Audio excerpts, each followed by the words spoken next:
Баршаларыңызға ассалаумағалейкум. Халықтың тұрмысы жақсы болса ғана үкімет жақсы деген Қазбек Иса ағамыз әлеуметтік желідегі парақшасына былай деп жазба қалдырыпты. 2025 жылы 28 қаңтарда өткен үкіметтің кеңейтілген отырысында Қазақстан Республикасы президенті Қасым-Жомарт Тоқаев ел экономикасының артуы үшін үкімет атқару тиіс негізгі міндеттерді айқындап берді. Президент қазіргі халықтың жағдайы мен үкіметтің мән-жайын бір ауыз сөзбен айқындайтын анықтама айтты. Үкімет пен әкімдердің жұмысы қаншалықты тиімді екенін алдымен экономиканың даму көрсеткіштері мен азаматтардың тұрмыс сапасына қарай бағалаймыз деді. Мемлекет басшысы айтқан осы айқын формулаға салып, халық тұрмысына қарап үкіметке баға бере беруге болады. Президент үкіметті сынап отырып жетістіктерін де атап өтті. Инвестиция тартудың нәтижелі жұмысының арқасында өңдеу өнеркәсібінің 6% өсімі, цифрландыруда әлемдегі 193 мемлекеттің арасында 24-ші орынды иелену, онлайн қызмет бойынша алғашқы ондыққа кіру жетістіктерін бағалады. Ауыл шаруашылығындағы 2024 жылғы рекордтық өнім және тұрақты өсуге назар аударды. Халық қазынасын әділ бөлудегі айқын қадам. Үкімет атқаратын міндеттерді санамалап дайындап берген. Президенттің бағдарламалық сөзінде бағалы бастамалар аз емес. Біздің көзімізге оттай басылғаны шетелдіктермен стратегиялық кен орындары жайлы жасасқан өнімді бөлу келісімдерін елімізге анағұрлым тиімді әрі жаңа шарттармен ұзарту үшін жандандыру қажет деген еліміз үшін өте маңызды тұжырымы. Ірі кен орындарының өнімін бөлу жөніндегі келісімді іске асыру нәтижесінде Қазақстан жаһандық нарыққа қуат көзін сенімді жеткізушіге айналды. Бұл жобалар еліміздің әлеуметтік экономикалық дамуына айтарлықтай үлес қосады. Сонымен қатар қомақты инвестициялар ұзақ мерзімді жоспарлауды талап етеді. Сондықтан үкімет өнімді бөлу жөніндегі келісімдерді елімізге анағұрлым тиімді әрі жаңа шарттармен ұзарту үшін келіссөздерді жандандыру қажет.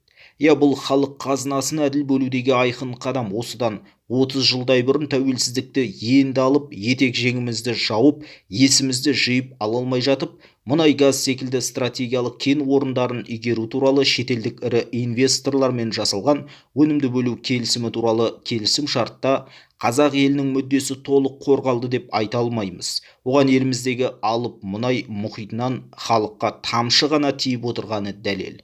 Өйткені біз, Ақ Жол фракциясы, бұл еліміз үшін өте қажет экономикалық маңызы зор мәселе кезінде әділетсіз жасалған кен орындары өнімін бөлу келісімдерін заңсыз деп тауып, қайта қарауды парламентте талай көтерген едік.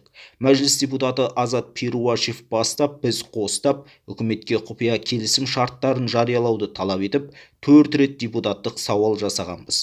Үкімет 4-еуінде де бас тартты. Өнімді бөлу туралы келісім деген не? Ол қашанда елдің емес, тек инвестордың мүддесі мен пайдасын ғана қорғайды. Дамыған елдерде мұндай өнімді бөлу туралы келісім жасалмайды. Мұндай келісімдерді үшінші әлем елдері ғана жасайды. Мемлекет болмашы ғана аз табыс алатын болады. Ал мемлекет инвестордың бүкіл шығынын өтейтіндіктен инвесторға еш қауіп жоқ. Яғни мұндай келісімдер тек шетелдік компанияларға ғана пайдалы. Мысалы, бұқаралық ақпарат құралдарының мәліметінше, мемлекетке Қашағандағы мұнай мұхитынан тиетіні тамшыдай ғана 2%, ал Қашаған Қазақстанда өндірілетін бүкіл мұнайдың 20%-ын береді. Осы Орасан мұнай кенішінен бізге түсетін пайда жоқтың қасы болса, бұл жерде ешқандай да инвестордың елге тигізер игілігі жоқ. Мысалы, 2023 жылы 8 қарашада Қазақстан Республикасы парламент мәжілісінің жалпы отырысында мәжіліс депутаты Қазбек Исаның Қазақстан Республикасының премьер-министрі Әлихан Смайыловқа жолдаған еліміздегі стратегиялық кен орындарымен жасалған құпия келісім шарттарды қайта қарау туралы Ақ Жол фракциясы депутаттық сауалында бұл мәселе ашық көтеріліп, нақты ұсыныстар жасалды. Ол ұсыныстар мынандай. Біріншіден, шетелдіктермен кен орындары жайлы жасасқан өнімді бөлу келісімдерін ашық жариялау керек. Екіншіден, стратегиялық кен орындарындағы еліміздің үлесі 51%-дан аз болмауын заңмен бекіту керек. Бұл үлес 2024 жылы заңымызда 50% болып бекітілді. Үшіншіден, кен орындары жайлы келісім шарттар халқымызға қатысты әділетсіз болған жағдайда өнімді бөлу келісімдерін заңсыз деп тану керек. Өйткені Конституцияның 6 бабы 3 тармағына сәйкес жер мен жер қойнауы халыққа тиесілі. Біз осы жер қойнауларының иесі ретіндегі халқымызға қатысты әділетсіз шарттар болған жағдайда ол өнімді бөлу келісімдерінің өзін заңсыз деп санаймыз.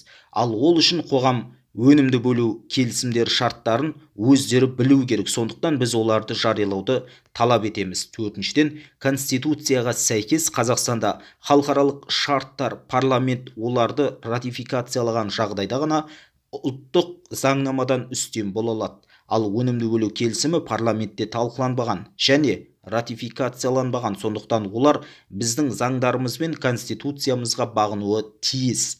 Қара алтынымыз, мұнайымыз, экономикалық қан тамырымыз, қанымызды кімдер қалай сорып жатқанын білуге қақымыз бар ма, жоқ па? Мұнай, газ кен орындарымен келісім шетелдік инвесторлармен сол кездегі президент Назарбаев үшін зор келісім болған шығар. Халыққа қор келісім болды деп ел аузында жүрген сөзімізді парламентте сол кезде айтқан болатынбыз. Осыған байланысты Ақжол фракциясы 2023 жылы парламент мәжілісінде жер қойнауы туралы кодексті талқылау кезінде қаралып жатқан заң жобасына 10 шақты түзетулерін жолдады. Өкінішке орай үкімет біздің бір ғана ұсынысымыздан өзге көп ұсыныстарымызды қабылдамады. Ұсыныстарымызға қарсылық танытып отырғандардың бірінші уәжі өнімді бөлу келісімдері кодекстен алып тастағанмыз. Сондықтан бұл мәселені енді қозғаудың қажеті жоқ.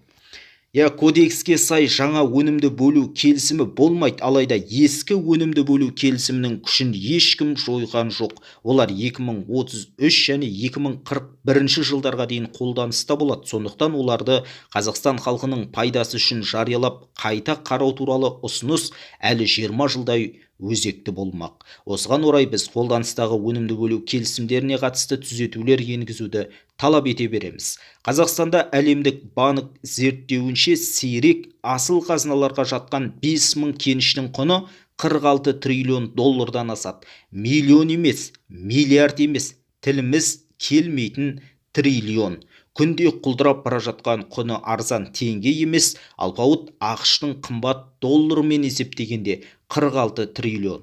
Халық байлығын халыққа қайтару қажет. Құдай берген бүкіл елдің байлығын жеке дара иеленетіндей, ол ешкімнің ата-бабасынан қалған мұра емес. Халықтың келісімінсіз жасалған шарттарды келісім деп атауға бола ма? Халық байлығын халықтан жасырған келісімдерді заңсыз деп танимыз. Ақжол фракциясының сұрауларына қарамастан, үкімет өнімді бөлу келісімдерінің шеңберінде жұмыс істейтін ірі мұнай газ кен орындарынан Қазақстанның кірісі туралы деректерді жариялауға келісім бермеді. Ал бұқаралық ақпарат құралдарындағы бейресми деректерге қарасақ, өнімді бөлу келісімдерінің әділетсіз, жемқорлық астары болуы мүмкін және қайта қаралуы қажет деп санаймыз. Халық қазынасын заңсыз иелену арқылы байлыққа батып отырғандар халық байлығын халыққа қайтарсын.